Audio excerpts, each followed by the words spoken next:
तब्येत चांगली असेल की सगळं चांगलं होतं ना. माझी तब्येत एवढी चांगली झाली तर मी सगळीकडे फिरायला मोकळी झाले.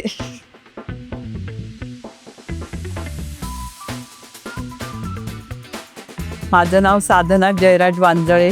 मी इथे 2017 पासून येत होते. इथे आल्यानंतर जो अफ्रेश होता, अफ्रेश घेताना म्हणजे जो उत्साह येतो, चहा बंद झाला आणि शेक घेतला, शेकनी पण उत्साह येतो. नंतर तुमच्या सप्लिमेंट, त्या जेवणामध्ये दुपारचा बदल, भाकरी भाजी खायची. मी आधी भाकरी अजिबात खात नव्हते, ते सगळं घेत होते, त्यामुळे माझी तब्येत चांगली सुधारली. मी पहिली ट्रिप अयोध्येची केली आणि अयोध्येची ट्रिप करताना मी माझ्या बहिणी आणि दाजी लोक ह्या सगळ्यांना घेऊन गेले होते की जर काही त्रास झाला तर आहेत आपल्या बरोबर. पण शक्यतो नाही झाला मला तिथे त्रास. ते मला करता आलं तर मला जास्त आनंद वाटायला लागला आणि मला ट्रिपा करायला जास्त आवडतात. सवय म्हटलं तर रात्री लवकर झोपायला, सकाळी लवकर उठायला, व्यायाम इथं केला. इथं आल्यानंतर जेवणाचं सांगितलं, परत सकाळचा नाश्ता बदलायला सांगितला, चहा बंद करायला सांगितला. माझी सूनच 8-8, 10-10 कप चहा पित होती. तिला खूप वेळा सांगून पण झालं, पण तिला मी सांगितलं की चहा बदल. म्हणजे माझ्यामध्ये सुद्धा चहा नाश्ता बदलला.